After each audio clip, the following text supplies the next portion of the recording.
The crystalline ships of the Arcanian Empire cast long shadows across Earth's atmosphere as they began their final approach.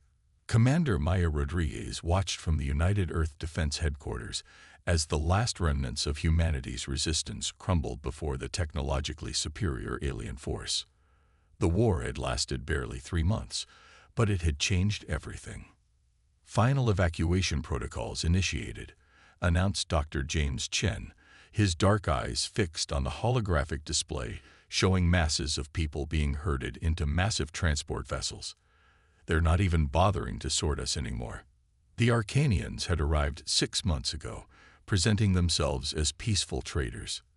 Their technology had seemed miraculous. Clean energy, advanced medical care, faster than light travel. But it had all been a ruse. Once humanity had integrated their systems, the Arcanians revealed their true nature, conquerors who viewed other species as nothing more than resources to be exploited. Maya's augmented eye, a remnant of her military service, zoomed in on the nearest Arcanian ship. Their crystalline technology still defied human understanding.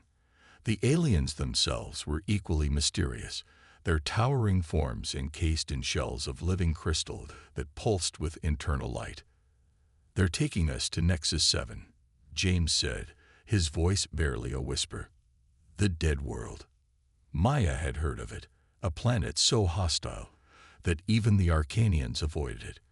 Perpetual storms of quantum energy ravaged its surface, and its atmosphere was thick with particles that disrupted most forms of technology.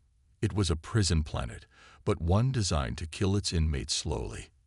"How many?" she asked, her voice steady despite the circumstances. "Initial estimates suggest they're taking about 50 million. The rest." James trailed off, but Maya understood. The rest would remain as laborers, their minds wiped and reprogrammed to serve the Empire. The evacuation lasted 3 days. Maya and James, along with other key military and scientific personnel, were among the last to be loaded onto the transport ships. The Arcanians hadn't even bothered to restrain them. Their confidence in their technological superiority was absolute. As the transport ship broke Earth's atmosphere, Maya found herself in a holding area with thousands of others. Scientists, soldiers, engineers, the best minds humanity had to offer. She recognized many faces from various resistance operations. "They're making a mistake," she muttered, catching James's attention. "They're giving us exactly what we need." "What do you mean?" he asked, his scientific curiosity momentarily overriding his fear. "Look around you," Maya gestured to the crowd. "They're not separating us by profession or skill. They're throwing us all together. Military strategists, quantum physicists, biological engineers, AI specialists. They think they're sending us to die, but they're actually giving us everything we need to survive, to evolve." James's eyes widened as he understood. The Arcanians' arrogance had led them to make a critical error. Instead of dispersing humanity's brightest minds across their empire, they were concentrating them in one place, free from oversight and restriction. The journey to Nexus 7 took 2 weeks in hyperspace. During that time, Maya and the other leaders began organizing, preparing for what was to come. They had no illusions about the challenges they would face, but there was also a growing sense of possibility. When they finally emerged from hyperspace, Nexus 7 loomed before them, a swirling mass of purple and black energy storms against the backdrop of space. The surface was barely visible through the thick atmosphere, but occasional flashes of lightning revealed a landscape of twisted rock and crystalline formations. "Welcome to your new home, primitives," the Arcanian overseer's translated voice echoed through the ship's chambers. "May you find the peace of extinction here." As the ships began their descent through the turbulent atmosphere, Maya shared a knowing look with James and the others. The Arcanians thought they were sentencing humanity to a slow death. Instead, they were about to witness humanity's greatest transformation.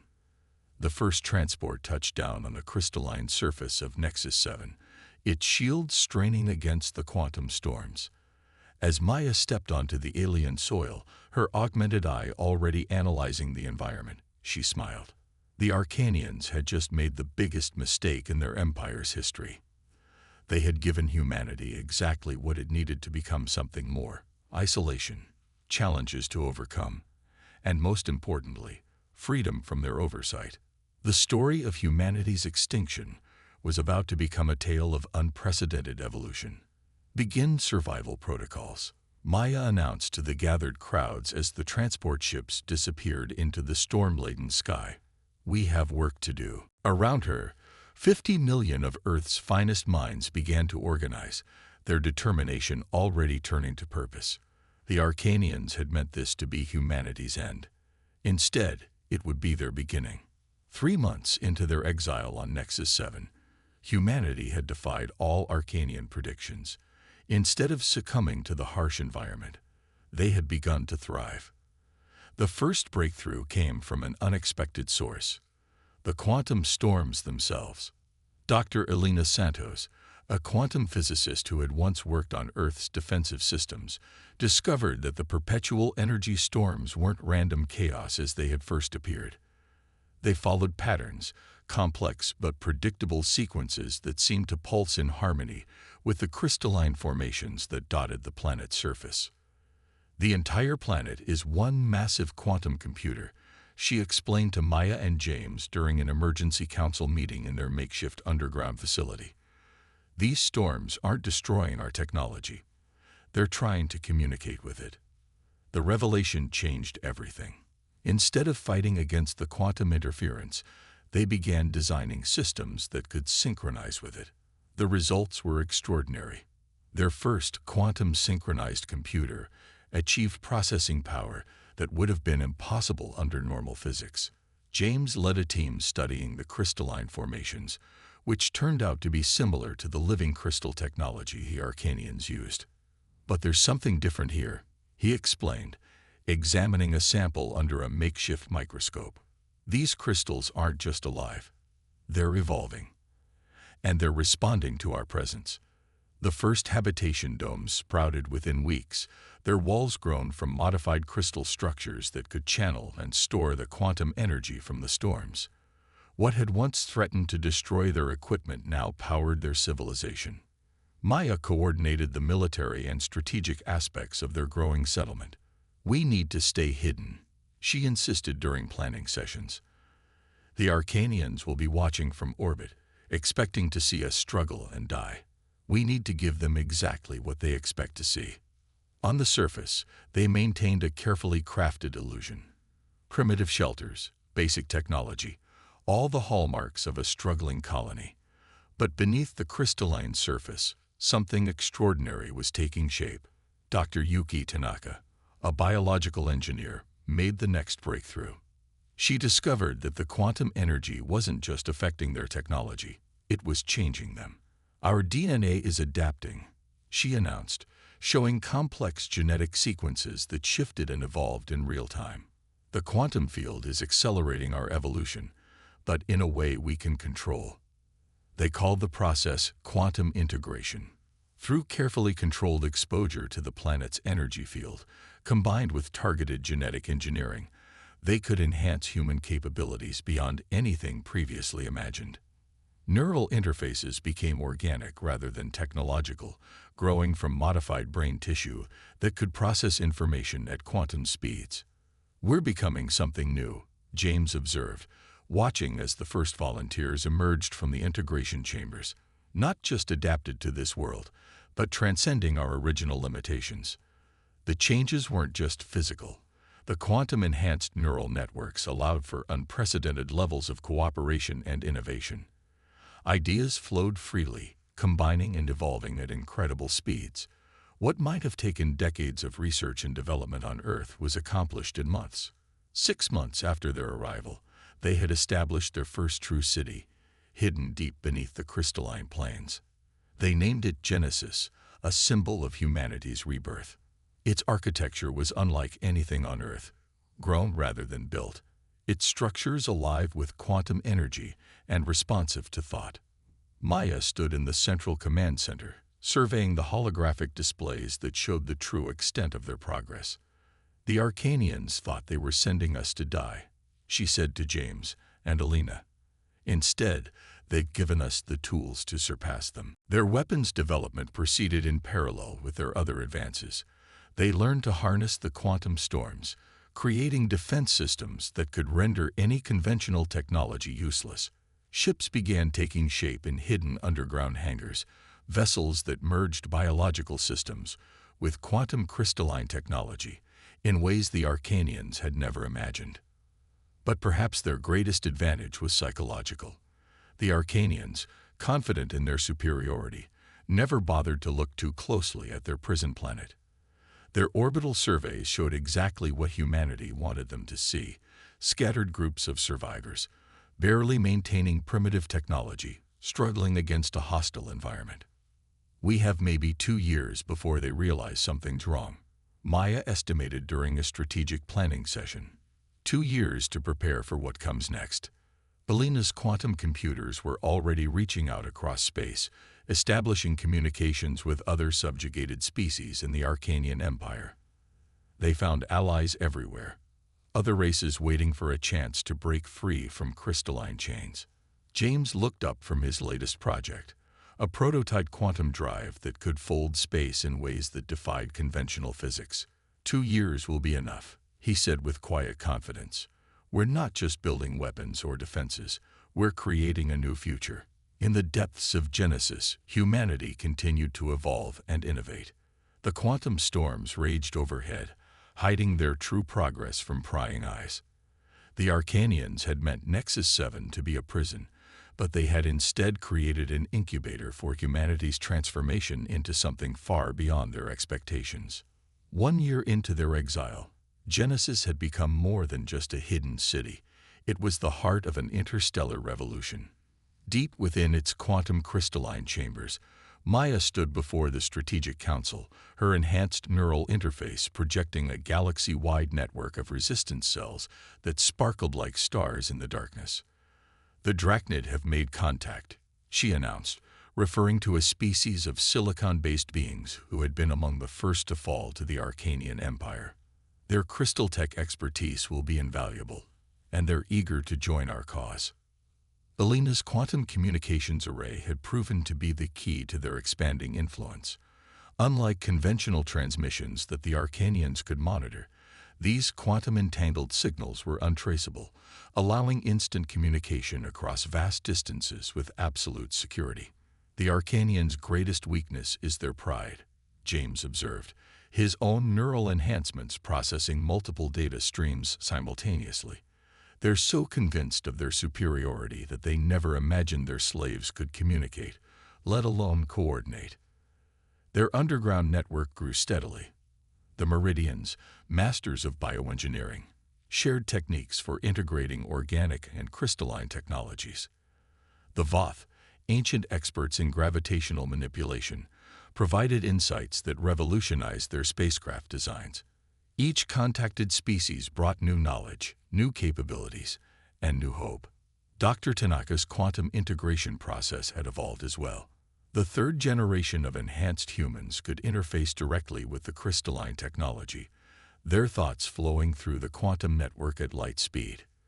We're not just adapting anymore, she explained during a demonstration.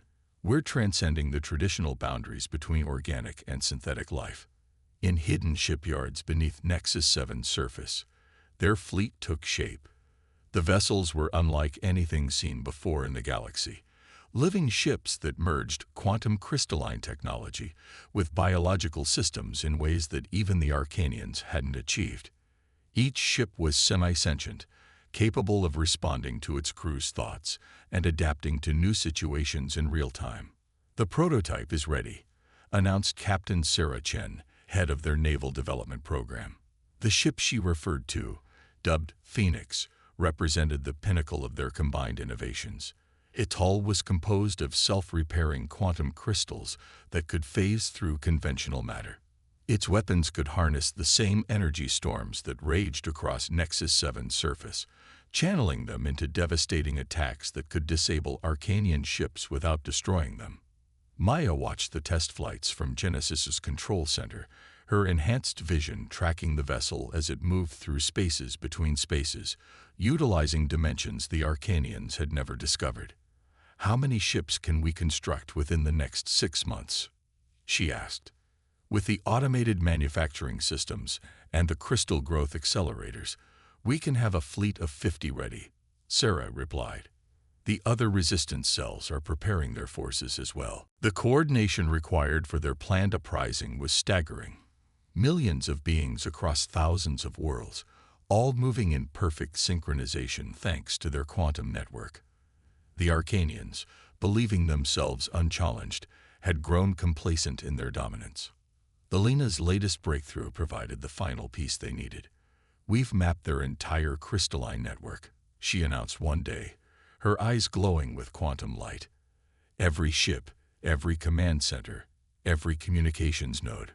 When the time comes, we can shut them all down simultaneously." The resistance forces began moving into position, hidden by technology that the Arcanians couldn't detect.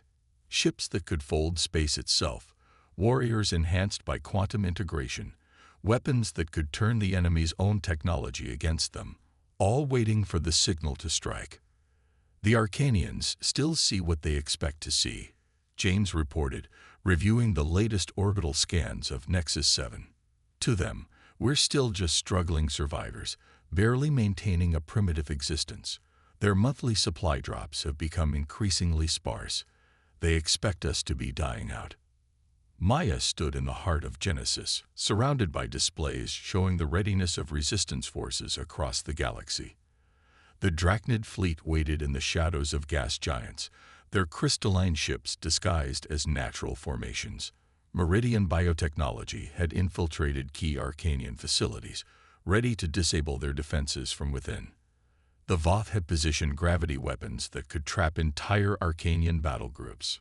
"Final coordination checks are complete," Elena reported. "The quantum network is stable and secure. Every resistance cell is linked and ready. We can launch the operation at any time." The moment they had prepared for was approaching. In hidden chambers across the galaxy, billions of oppressed beings waited for the signal. The Arcanians had created this situation themselves, their arrogance leading them to concentrate their victims, their pride blinding them to the possibilities of rebellion. "Begin final countdown procedures," Maya ordered, her voice carrying through the quantum network to every resistance cell. The day of reckoning approaches. In the depths of Genesis, humanity continued their preparations, their transformation from exiles to liberators nearly complete. The quantum storms still raged overhead, but they were no longer a barrier. They had become a shield, hiding the greatest uprising the galaxy had ever seen. The Arcanians had meant to break humanity's spirit on Nexus 7. Instead, they had forged it into something stronger, something that would soon reshape the galaxy itself. The silent uprising was about to become a roar that would shake the foundations of an empire. The quantum storms above Nexus 7 raged with unusual intensity as the Arcanian inspection fleet entered orbit. 6 crystalline warships, their hulls pulsing with energy, moved into position above what they still believed to be a struggling human settlement. In Genesis's command center, Maya watched the enemy ships through quantum-enhanced sensors. "All resistance cells report ready," she announced, her neural interface processing status updates from across the galaxy. "We strike in 3 hours, when their fleet is most dispersed for their annual inspection." The plan they had crafted was breathtaking in its scope. Simultaneously across thousands of worlds, subjugated species would rise up against their Arcanian overlords. But the key to victory lay here, on Nexus 7, where humanity had developed the means to turn the Arcanians' greatest strength into their ultimate weakness. "Quantum network is stable," Elena reported, her consciousness spread across the vast communication web they had built. "All allied forces are synchronized. The Drachnid fleet is in position. Meridian saboteurs are ready. Voth gravitational weapons are armed." James supervised the final preparations of their secret weapon, a quantum resonance cascade that could disable the living crystal technology the Arcanians relied upon. "Remember," he cautioned, We'll only have one shot at this. Once we reveal our true capabilities, they'll adapt quickly. The hours ticked by as the Arcanian ships conducted their routine inspection. Their scans showed exactly what humanity wanted them to see. Primitive settlements struggling against the hostile environment, their populations seemingly dwindling year by year. "Launch the Phoenix Squadron," Maya ordered as the designated time approached. Deep beneath the crystalline plains, 50 advanced ships powered up, their hybrid quantum organic systems humming with contained energy. Captain Sarah Chen took command of the lead vessel, the original Phoenix. "All ships report ready," she confirmed. "Quantum cloak engage. They won't see us until it's too late." The signal was given. Across the galaxy, the uprising began. On the Arcanian throne world, Meridian bioweapons suddenly activated, disrupting the crystalline architecture of their central command. Drachnid ships emerged from hiding, their advanced crystal tech jamming Arcanian communications. Voth gravity weapons created zones of impossible physics, trapping Arcanian reinforcements. But the true surprise came from Nexus 7. The Phoenix Squadron rose from the surface, invisible to conventional sensors, their quantum crystalline hulls pulsing with power that matched the storms around them. They struck the inspection fleet before the Arcanians even realized they were under attack. "Target their command and control nodes," Sarah ordered as Phoenix led the charge. The human ships phased through the Arcanians' energy shields as if they didn't exist, their weapons sending precise pulses of quantum energy that turned the enemy's living crystal technology against itself. The Arcanian response was immediate and fierce. More ships began appearing through hyperspace, their crystalline weapons charging. But they were fighting an enemy that had spent years preparing for this moment. "Activate the planetary defense grid," Maya commanded. The quantum storms above Nexus 7 suddenly intensified, forming patterns that the humans could now control. Massive bolts of energy struck from the atmosphere, destroying Arcanian ships with surgical precision. Multiple Arcanian battle groups approaching through hyperspace, Elena reported, tracking movements through their quantum network. "They're mobilizing their entire fleet." "Good," Maya responded, a fierce smile crossing her face. "Spring the trap." As the Arcanian reinforcements emerged from hyperspace, they found themselves caught in an intricately planned ambush.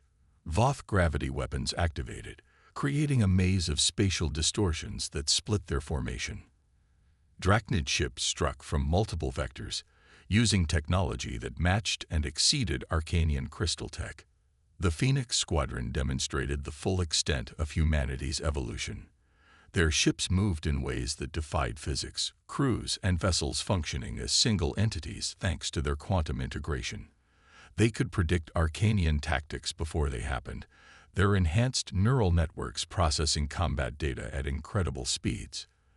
"Their command network is fragmenting," Elena announced, monitoring the quantum communications grid. "The simultaneous attacks across the galaxy have thrown their hierarchy into chaos. They never imagined their slaves could coordinate on this scale." The battle raged for hours, but the outcome was never in doubt. The resistance forces had spent years preparing, while the Arcanians had grown complacent in their power. One by one, their ships were disabled or destroyed. Their ground installations fell to precisely coordinated attacks. Their leadership, trapped in their crystal cities, found themselves cut off from their forces. "The Arcanian High Command is requesting communication," Elena reported as the battle entered its final phases. "They're offering to negotiate." Maya shared a look with her fellow council members. This was the moment they had planned for, not just victory, but the opportunity to reshape the galaxy's future. "Accept the communication," she ordered, "but make sure they understand. We're not negotiating our freedom. We're dictating the terms of their surrender." The quantum storms above Nexus 7 began to calm as the fighting subsided. The prison planet that was meant to be humanity's tomb had instead become the birthplace of a new era. As Maya prepared to address the Arcanian leadership, she reflected on the journey that had brought them here. The Arcanians had tried to break humanity by exile and isolation. Instead, they had created the perfect conditions for humanity to evolve into something greater, not just physically or technologically, but spiritually. They had learned to cooperate, to innovate, to see beyond traditional limitations. Now, as the dust of battle settled, the real work would begin, building a galaxy where no species would ever again be enslaved by another's presumed superiority. 1 year after the fall of the Arcanian Empire, representatives from 100 species gathered in the Great Hall of Genesis. The chamber, grown from living quantum crystals and illuminated by the soft glow of controlled energy storms, symbolized everything that the revolution had achieved. The marriage of multiple technologies and cultures into something entirely new. Maya stood at the central podium, her quantum-enhanced senses taking in the incredible diversity before her. Drachnid crystalline forms sparkled beside the flowing bioorganic structures of Meridian delegates. Voth gravity manipulators hovered near human quantum-integrated ambassadors. Species that had once been slaves now sat together as equals. "We gather here not to celebrate victory," she began, her words translated instantly through the quantum network, "but to ensure that the mistakes of the past are never repeated." The Arcanians believed that superiority came from domination. We prove otherwise. True strength comes from cooperation, from the sharing of knowledge and capabilities. The Arcanian representatives, stripped of their empire, but not their dignity, sat among the others. Their crystal technology, once used to subjugate, was being repurposed to heal and build. Many younger Arcanians had embraced the change, seeing the potential in true collaboration rather than dominance. James approached the podium next, his appearance noticeably altered by years of quantum integration. "The Nexus Initiative is now operational," he announced. "Combined research teams from all member species are already making breakthroughs that would have been impossible working alone." The initiative had transformed Nexus 7 from a prison planet into the galaxy's premier center for scientific and cultural exchange. The quantum storms that once threatened survival now powered a network of research facilities and universities. Ships arrived daily, bringing scholars and scientists eager to contribute to the new age of discovery. Elena, her consciousness now able to span the quantum network that connected the galaxy, shared the latest developments. "The hybrid technologies we've developed have already begun terraforming worlds, once thought uninhabitable. Medical advances combining Meridian bioengineering with quantum integration are curing diseases that have plagued our species for millennia." But perhaps the most significant changes were cultural. The quantum network that had coordinated the revolution now served as a bridge between civilizations, allowing instant translation and sharing of ideas across vast distances. Art, music, and literature flowed freely between worlds, creating new forms of expression that transcended species boundaries. The Phoenix Federation, as the new alliance was called, operated on principles of mutual benefit and shared growth. Each member species maintained its autonomy while contributing its unique strengths to the whole. The Federation's ships, evolved from the original Phoenix Squadron designs, symbolized this unity. Living vessels that combined the best aspects of all member species' technologies. Dr. Tanaka presented the latest findings from her ongoing research into quantum integration. "We're discovering that consciousness itself can evolve," she explained. "As we learn to bridge the gaps between organic and synthetic, between matter and energy, we're expanding not just our capabilities, but our understanding of what's possible." The Drachnid representative, its crystalline form refracting light in complex patterns, spoke of new discoveries in dimensional physics. The Voth described advances in gravity manipulation that could reshape solar systems. Each presentation demonstrated how cooperation had accelerated progress far beyond what any single species could have achieved alone. Maya returned to the podium for the closing remarks. "The Arcanians thought they were sentencing humanity to extinction on this world," she said, gesturing to the transformed landscape visible through the chamber's transparent walls. "Instead, they gave all of us, the opportunity to become something greater." Outside, the quantum storms danced in controlled patterns across the sky, their energy now harnessed to power cities and ships across the Federation. The crystalline spires of Genesis stretched toward the stars, each one housing thousands of beings from dozens of species working together to push the boundaries of knowledge and achievement. We move forward not as conquerors or slaves, Maya continued, but as explorers and innovators. The galaxy is vast, and there are still countless mysteries to uncover. But we will face them together, each of us contributing our unique perspectives and abilities to the whole. The assembly concluded with the signing of the Phoenix Accords, a document that formalized the principles of cooperation and mutual advancement that would guide the Federation's future. As the delegates departed in ships that represented the combined technological achievement of multiple species, the quantum network hummed with possibilities yet to be realized. On a balcony overlooking the transformed surface of Nexus 7, Maya stood with James and Elena, watching ships of various designs coming and going through the controlled storm corridors. "We've created something unprecedented," James observed. "Not just a political alliance or a technological advancement, but a new way of existing." Elena's quantum-enhanced consciousness touched the vast network that connected worlds and species across space. "And we're still evolving," she added. "Every day brings new discoveries, new possibilities." Maya smiled, remembering the desperate days following their exile, when survival itself had seemed uncertain. "The Arcanians thought they were writing the final chapter of humanity's story," she said. "Instead, they were just the prologue to something far greater." Above them, the quantum storms continued their eternal dance, no longer a barrier but a beacon, drawing species from across the galaxy to learn, to share, and to grow together in ways that none of them could have imagined alone. The age of empire had ended. The age of cooperation had begun.